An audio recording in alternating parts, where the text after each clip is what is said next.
Okay, so we're talking about the character of the church. Titus chapter 2, we just started, and we're going through verses 1 through 10 as it talks about the character of the church. I've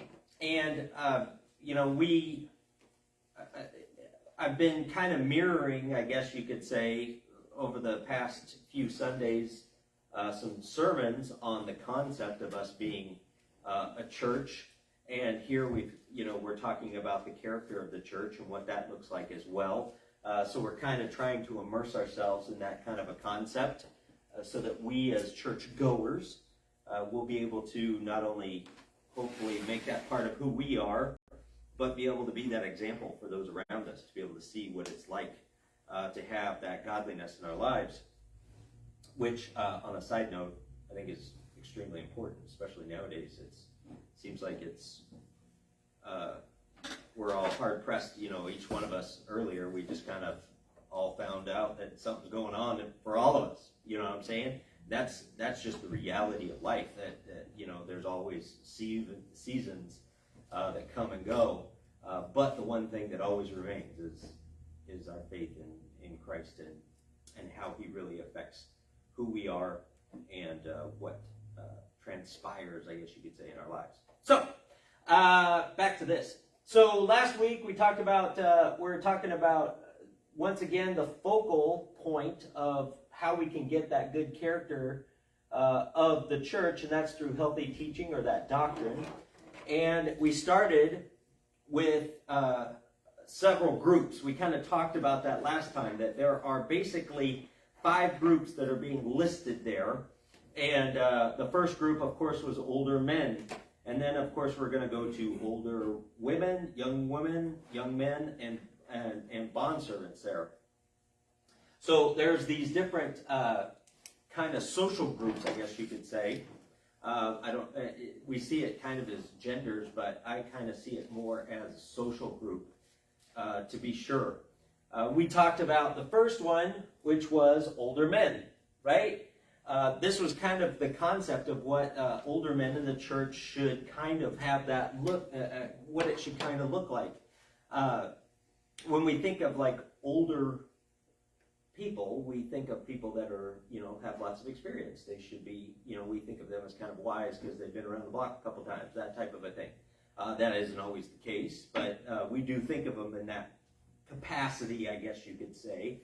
So as they are people that we kind of look at that way, as that example, right, we saw that, they in turn need to make sure that they are self-controlled, that they're reverent or honorable, that they're temperate or sensible, and then they are actually sound or healthy or strong is what that means, in faith and love and patience. Now, we're going to move on to the next verse, which is verse 3, and talk about older women. And as we look at that, we're going to see kind of a parallel there between what we saw with the men as well. So we need to make sure that we kind of pay attention to that as well, because we're going to see that there's a great example and a great ministry that older people in the church can perform for not just younger people in the church, but for the world around us. It's all about that example that we're showing to those who are around us, whether they're believers or not. So let's get to chapter 2. I'll start at verse 1 since we're not very far from that. It says, "But as for you," in the previous section, he was talking about what it looks like to not be somebody who is dedicated to the truth of God's word. But he starts off and says, "But as for you," that means you're different from these people. He says, "Speak the things which are proper for sound doctrine."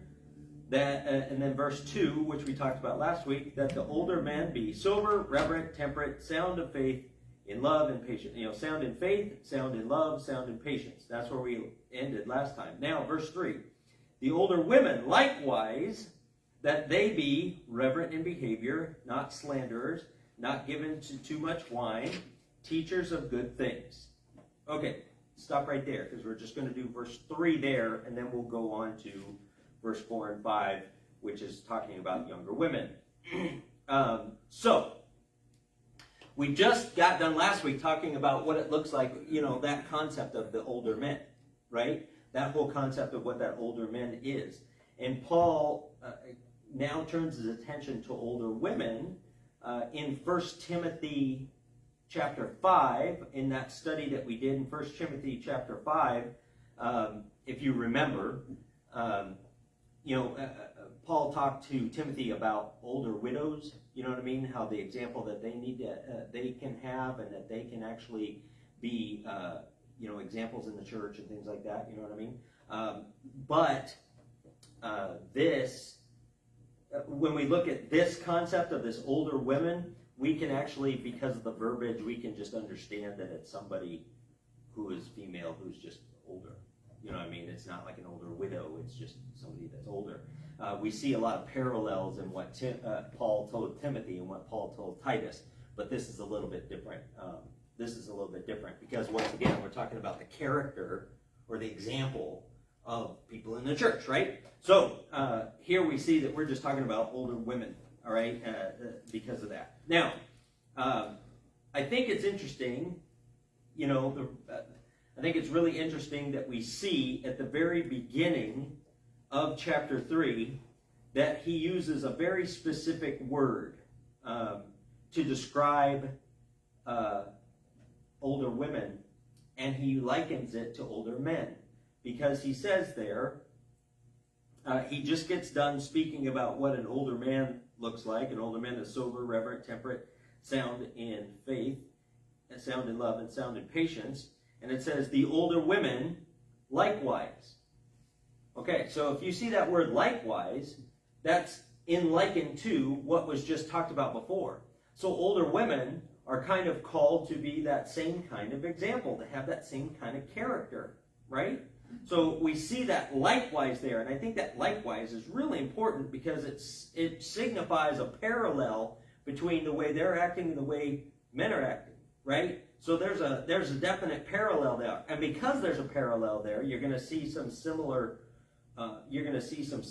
facets that go through both, the older men and the older women, right? So you're going to see that likewise. So just like the men are supposed to be dignified, they're supposed to be respected, they're supposed to, be those older, wise, experienced people, you know what I mean? That type of a thing. And older women should be the same way. Here it lists in verse 3, older women likewise, that they be reverent. Okay? The first thing right out of the gate, it says that they need to be reverent. That word, as we see here, is the same kind of word right here, right? It's the same word that we see here. Right out of the gate, he says that they need to be reverent. That word, where's my thing? Does anybody have a different word there than reverent?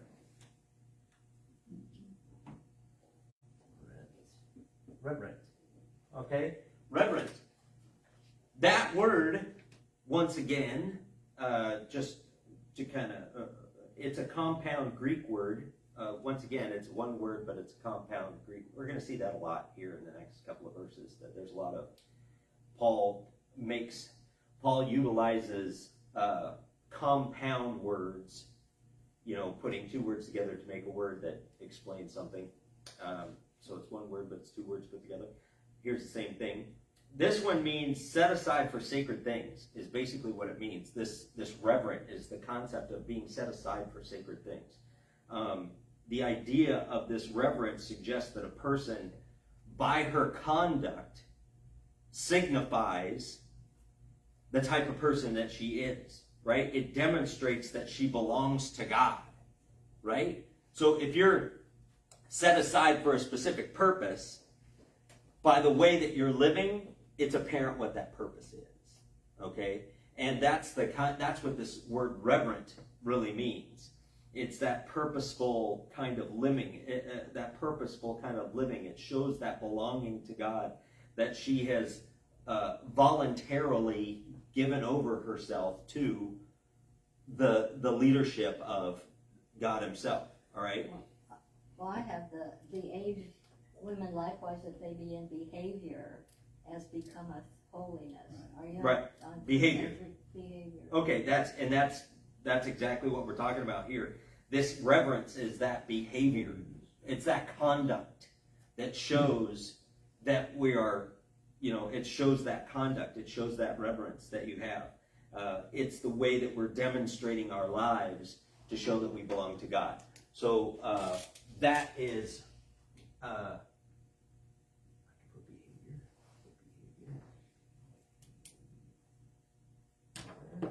All right, behavior. Behavior. All right, and it likens to this. Okay, all right, that honorable, worthy behavior. Okay, all right, that type of thing. Okay, it goes on, and it says reverent. Well, it says reverent in behavior.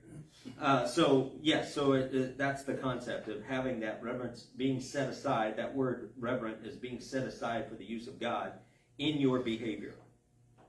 It goes on to say, not slanderers. Okay, does somebody have a different word than slanderer?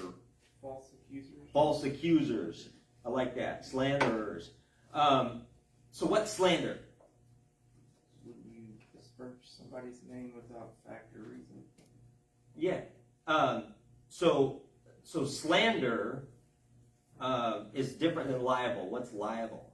When you write it. Yeah, when you write it down. Yeah. But when you slander somebody, you verbalize it, right? So you say bad things about somebody verbally, all right? Versus libel, where you write it down and say something bad about somebody. I know that because of Spider-Man. Oh yeah, you're right. Yeah, that's right. Oh, It's Bible when it's written down. That's right. That's true.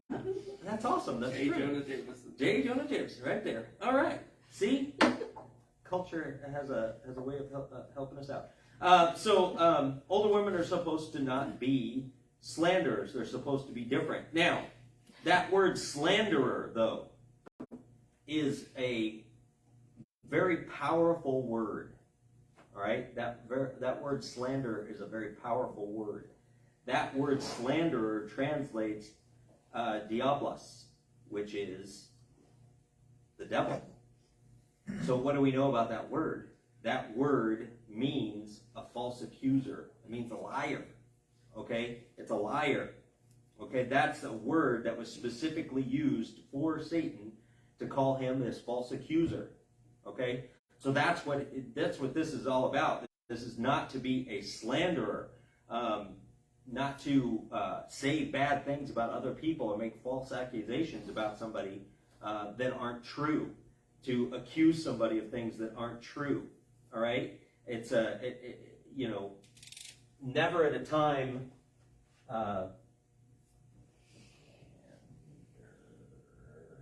Never at a time when somebody slanders somebody is it positive, right? You don't ever say something about somebody and it's a positive thing and somebody goes, you're slandering them. No, it's usually a negative thing, right? You're saying something bad about somebody else, whether it's true or not true. That's the concept there. But they're just saying it. They're making these things up. The story that's being told is always taking into question somebody else's reputation. But here we're talking about what our reputation is supposed to look like. So we need to make sure that we're conducting ourselves in a way that we're not slandering or saying bad things about other people, type of a thing. A false accuser. Let me put that down.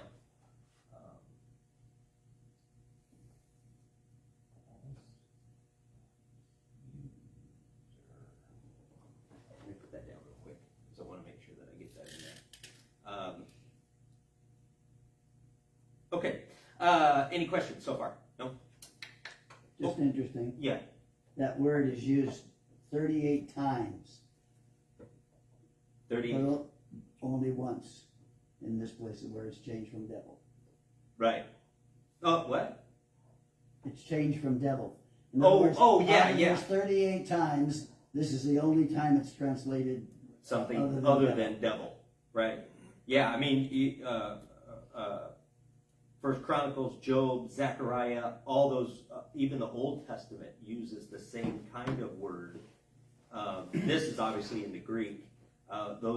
those other translations or those other books in the Bible use a similar word that is for devil, but here it's actually used as a false accuser, as a slanderer, in the same sense that it's, you know, what the devil is. That's literally what the devil means. Yeah.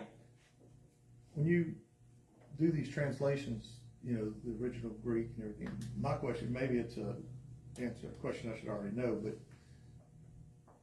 what the original text of the Bible was in Greek, am I correct? No. Well, partially. It was basically in 3 different languages, Okay. in Hebrew and Greek, but there is some texts that are in Aramaic as well. Okay. And what language did Jesus speak? Do we know? He spoke Aramaic and Hebrew. Okay. I mean, he could probably speak any language he's got, but when he spoke, I think it was primarily Aramaic, I want to say. But it was probably also a lot of Hebrew, because he was Hebrew. And we gotta remember that when Jesus, it's hard to us to realize this, but when Jesus spoke, it was still Old Testament. Yeah, right. Because we don't have the New Testament until his death. We talked about that in our dispensational class. Yeah. You know, Matthew, Mark, Luke, John. Even though they're in the New Testament, they're still talking about Old Testament stuff, because the mystery of the gospel of the dispensation of the grace of God did not come about, and it's the gospel, and the gospel didn't come about until after Jesus had died and rose again and revealed that mystery to Paul. So that hasn't even come about yet. You know what I'm saying? You get what I'm saying? So those are basically the 3 different languages that are done. Okay. Back in those days, this is just a piece of trivia for your trivia buffs. One of the ways that you can kind of see what kind of language something was written in, back in those days they had more than one name, because they would have a name that was reflective of the area or whatever, or the culture they were in. Like Peter, for example, he's got like 4 names. He's got, you know, you call him Simon Peter. Well, Simon is a different language name than Peter is a different language name. We call him Peter because that's Greek, all right? But Simon is actually an Old Testament name that they would give to him for Hebrew. You get what I mean? So people sometimes had other names. So if you read something and it refers to him as Simon, then it's probably in Hebrew. But if you see it Peter, it's probably in Greek. Yeah, just, it's not a hard and fast rule, but it does play to that sometimes. Just a little piece of trivia for your trivia buffs. Okay. What was I going to say? Oh, yeah. So here we are, slanderers. So this is this devil, this diabolus. This is this false accuser, right? So we want to stay away from that. And then the next one is not given to too much wine. Okay? That seems to always come up, doesn't it? That seems to always be there. And the reason why I told you that before is the reason I told you that before is because a lot of times the water wasn't drinkable. You remember I told you this? A lot of times the water wasn't drinkable, so they would make wine, you know, grape juice and juice out of, you know, they would juice stuff, right? And if you didn't have a refrigerator like I do, it would ferment sometimes, you know. So the alcohol content was probably not as high as the stuff that we have today, you know, that's been aged, you know, 20 years in a wood barrel or whatever, you know what I mean, you know, that type of a thing. But still, you drink enough of it, you know, it's going to happen. So, so that type of thing. But the concept here, once again, is not the word given is kind of the crux of it all. That word given, okay? Does somebody have something else that's not addicted to too much wine? Addicted is actually a good word. Addicted to that. the word given or addicted gives the idea of being enslaved to it. All right? So you're basically surrendering yeah, control exactly what I was thinking. to that thing instead of being in control yourself. So once again, we're seeing that self-control. We're seeing that self-control thing. All right? We're seeing that self-control thing. It's kind of like, when I used to drink, when I was an alcoholic, it was like you gave yourself up to, you gave all your problems to that alcohol. Oh yeah. And so you're having these issues and you're just trying to drink to forget. Yeah. So you're just giving all that. And so that's surrendering is a good word for it. Absolutely. And that's kind of how it works. So this concept of surrender is actually a really good theme to this whole thing, because the character of the church is surrendering to the healthy teaching, or to the doctrine, to the truth. That's what we're doing. And we're going to talk about that once again in our church service too. Let's keep going. It says, behavior, not slanderers, not giving to much wine, teachers of good things. Okay? Does that mean that you use ABC mouse and everything looks out good and all that kind of stuff? No. Teachers of good things. Does anybody have any different kind of a phrasing there? They are to teach what is good. Teach what is good. That's good. Teacher of good things. Teach what is good. This concept of good teachers. This is one of those. It's one word, but it's two words thing again. It's one word, but it's two words again. Pronounce it. Yeah. Oh yeah. I would not. Kalodidakaslas? I don't know. No. No. It's just a long word. It's Kalodidaskalas. That's the word, actually. So anyway, it's two words. Paul is utilizing two words, combining them together in an effort to express what is being told there. So we translate it as teacher of good things, or a good teacher, or something like that, which isn't far from the truth, actually, because the first part of that word means beautiful or excellent, all right?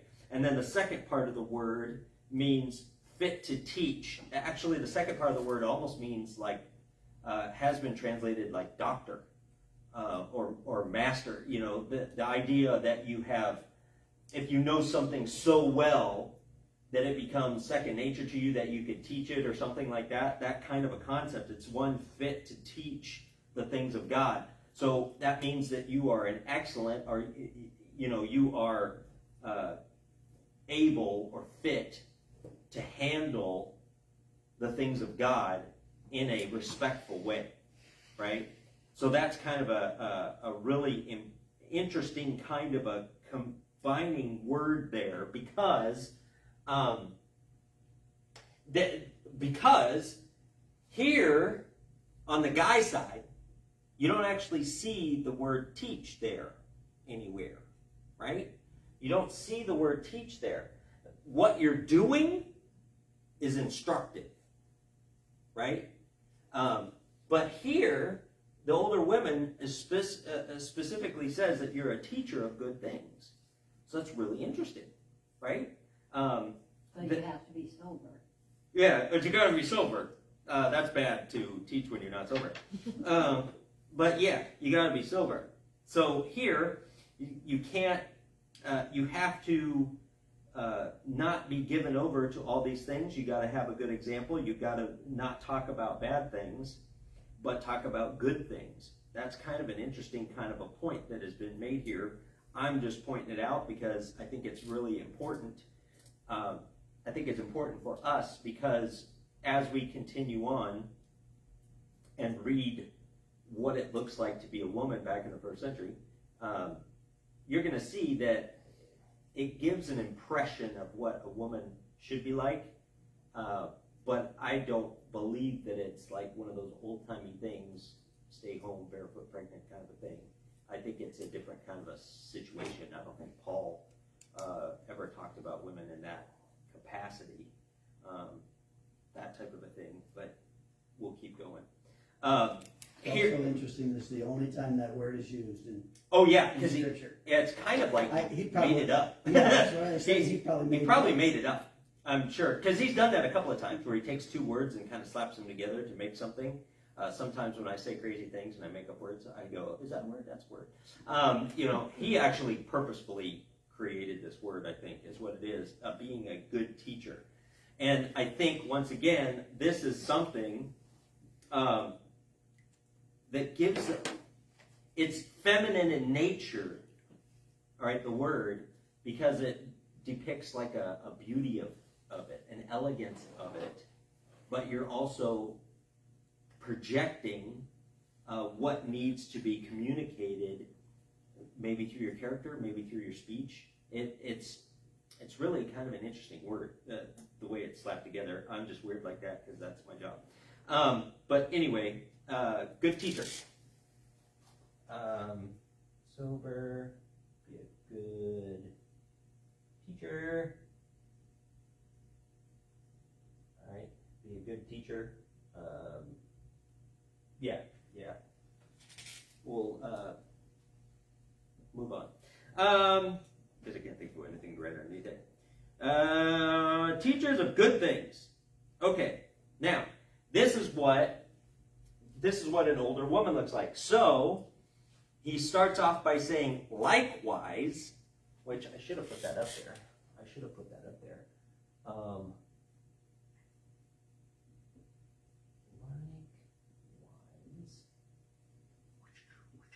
Likewise, all right, older women need to conduct themselves just like older men do. And we see a lot of the same verbiage being used there, right? Being self-controlled, being reverent, being temperate, being sensible, all right? I will say this, though, and I'll make this point when we're looking at verses 4 and 5, because this talks about younger women. I think that Ephesians 5 comes into play here. Because this is almost like when Paul talks, I think he really talks about how the difference between men and women a lot, right? Guys normally try to solve all problems, right? We're just a guy. Women, on the other hand, Create. No. Yeah, they do. Women are more emotion-based, right? Emotion-based. But here, you look at it, and what is described here a little bit more in depth? Emotions, right? And here, you see a little bit more intellect talked about, right? So when we get to the younger women, we're going to see this concept as well. In Ephesians 5, well, I can talk about it when we get there, but it talks about the role of men and women in marriage and stuff like that, and once again it talks about the same concept. It talks about how men, you should be loving, because that's not what we normally are. All right, and then it tells women that you should be respectful, because that's maybe not their first go-to move. But if you can conduct yourself in a way that would be respectful to him, because he values that, and he can live in a way that's loving towards her, which she values that, then the two of you will be able to get together better, get along better, type of a thing. All right? But we'll get to that. Anybody have any thoughts or comments about this? Yeah? No? Yeah? No? Yeah? Okay. 4 and 5.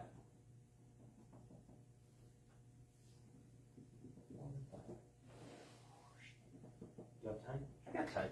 I got lots of time. Holy cow. I didn't realize I had that much time.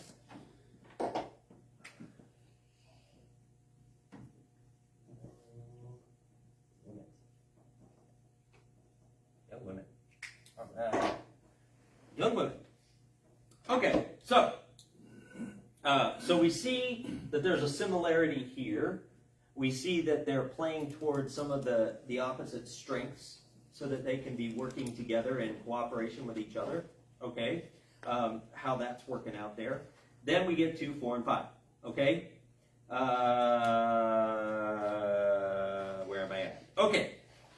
That they admonish. So we're looking at verse 3. The older women likewise, they be reverent in behavior, not slanderers, not given to much wine, teachers of good things.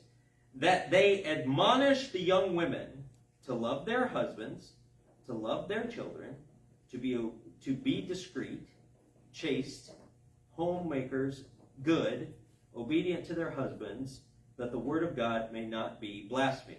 Okay, 4 and 5. That's what we're looking at here. All right? So, Paul describes the older men, and then he says, likewise, the older women should be like that. Then he uses another word about the younger women. That word that he uses is admonished. All right?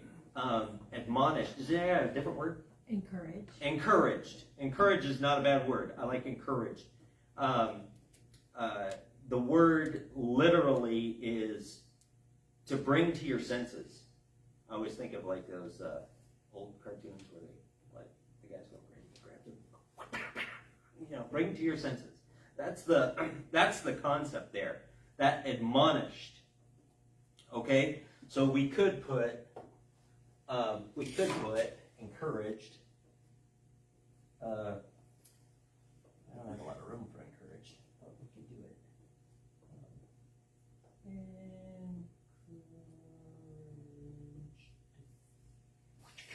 There, encouraged. Okay, kind of bridging those. All right. Once again, looking at character. So they are admonishing, or they're encouraging. They're trying to bring the women to their senses about how they should behave, right? And how are they doing that? By teaching good things, right? They're being that example, right? They're teaching these good things by being this good example. This word literally means sensible. It means to encourage, okay? They're teaching good things in behavior to bring them to the sensible conclusion that this is how you're supposed to act. This is how you're supposed to live, right? It almost seems to me that the women don't act very good, because they're telling them, all these things that they shouldn't do. Well, understand what I'm saying? It just seems like the women are. Well, it tells the men that too, but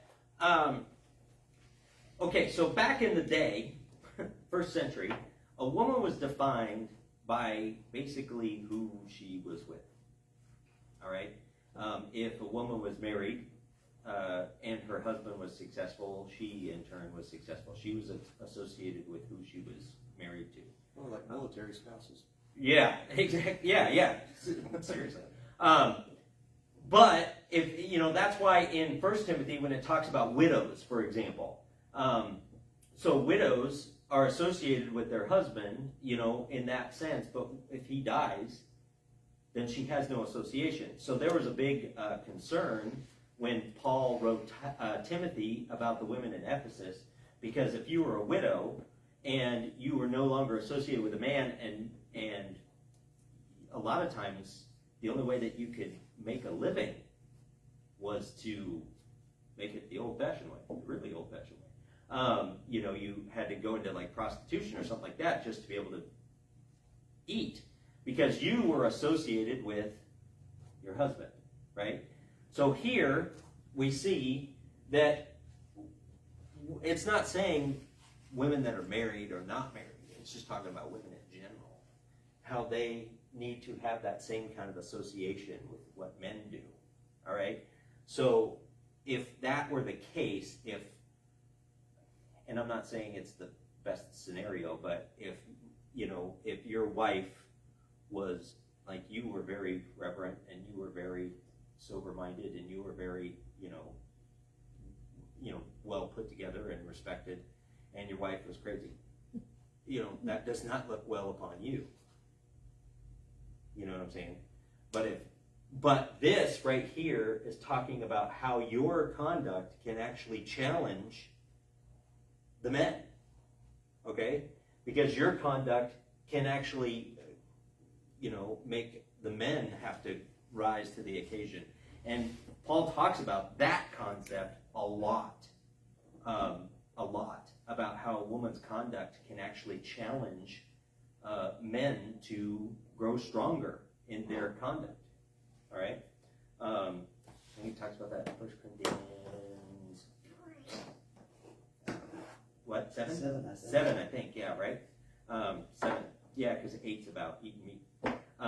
Yeah, so yeah. So anyway, so here we see that kind of a concept. So I don't know that it's that they're crazy and men aren't. I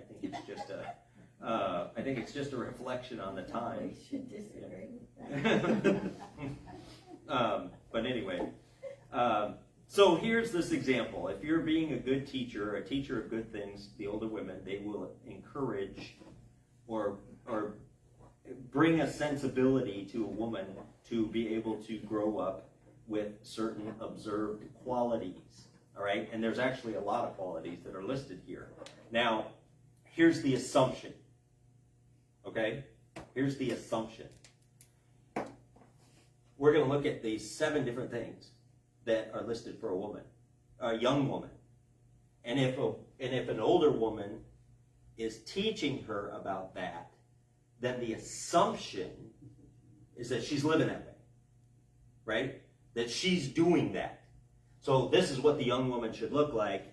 The assumption is if she's a good teacher, she's actually living that way as an example to the woman, or to the younger woman, as to how they're supposed to conduct themselves.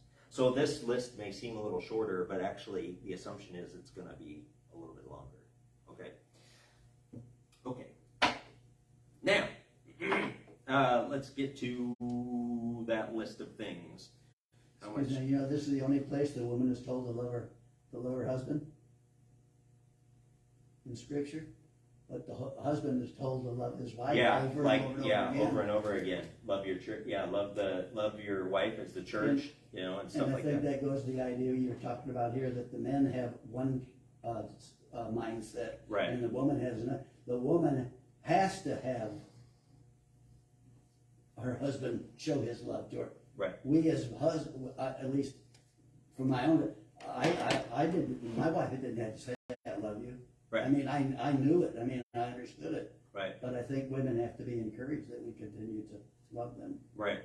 Yes, absolutely. Because we're going to see 2 forms of love here, and both of those loves are kind of inducive to a married relationship or a parental relationship. So let's look at it here, actually. That they admonish the young women to love their husbands. All right? Okay, now, first off it says love their husbands, it says love their children. Now, in the English, we see that word love is both the same word right there, right? But in the original Greek, it's not the same word. Okay? It is actually, once again, a compound word that's one word, but it's 2 parts. Okay? So, and the part that, the phrase love your husband and love your child, that phrase is actually a word.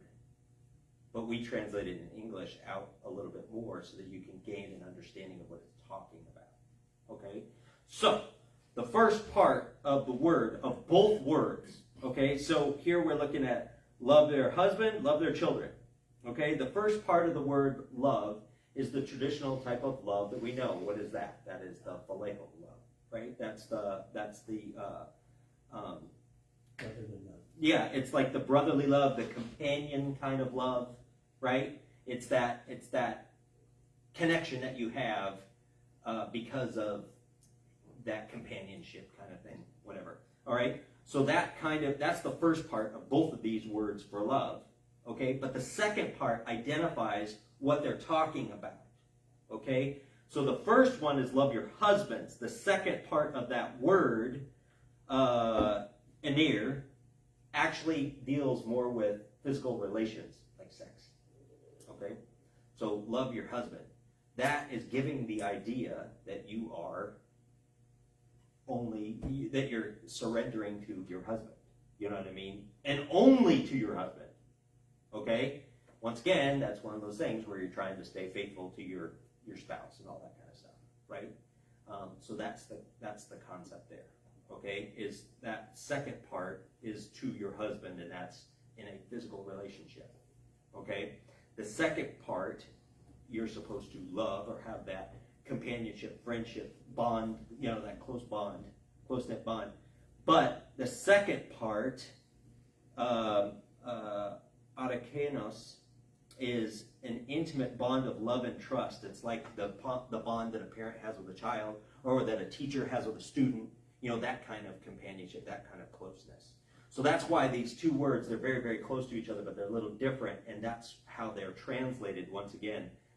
The whole thing being love your husband is one word, love your children, that's one word, but they have two parts to them so that you can see the designation of them, okay? So basically what it's talking about is to dedicate yourself to the faithful service of that. Once again, it's a surrender.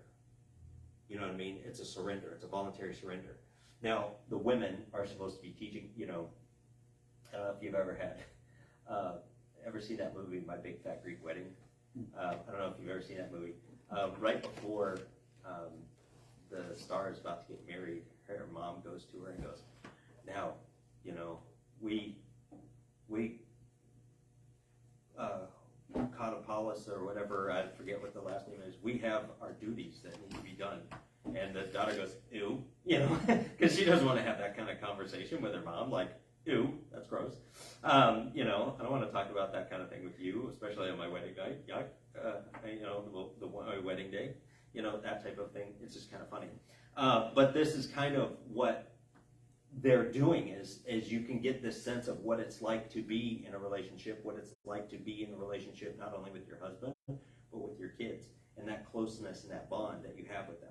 So that's kind of interesting that that is told to them.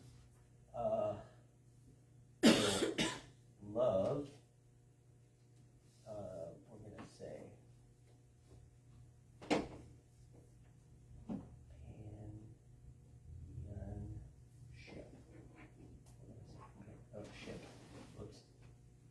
companionship, and then love, which is the same thing, love,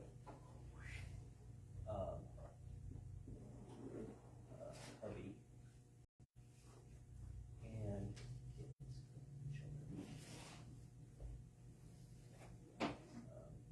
that type of thing, all right? Any questions? All right. Are we out of time? We are? All right, well, we'll keep going with the next few things because some of these other ones are very kind of feminine in their disposition, I guess you could say. All right? Being discreet and things like that, being good, these are all kind of definite feminine things, that we would associate with being a girl that, modest is hottest, type of thing. But we'll go over that when we get to it. Okay? Any thoughts, comments, observations, questions? All right, right on. Well, let's pray and we'll get going. Dear Lord, thank you for this time that we could be here together, that we could just open up your word and just kind of really look at this and see how the conduct of the church, the character of the church can actually be that kind of example to other people. The bottom line to all that we're looking at here in this part of Titus is that we as believers are being watched all the time. Not just by other believers, which is being kind of illustrated to us here, but also by non-believers as well. People want to know that we're the real deal. They want to know that our actions line up with our words and that our beliefs line up with our actions and that we are actually the type of people that we claim to be. So, dear Lord, help this part that we're going through to really challenge us to make sure that we are making sure that our conduct matches our words, that our character matches our actions and our focuses and our desires. It's real easy to get off track. It's real easy to not be as faithful to you as possible because this world wants us to only look out for ourselves. So dear Lord, help us to truly honor and glorify you by staying true to your word, to your truth, and to your and to you. Thank you so much for this time. We take this time, we lift it up to you in Jesus' precious name.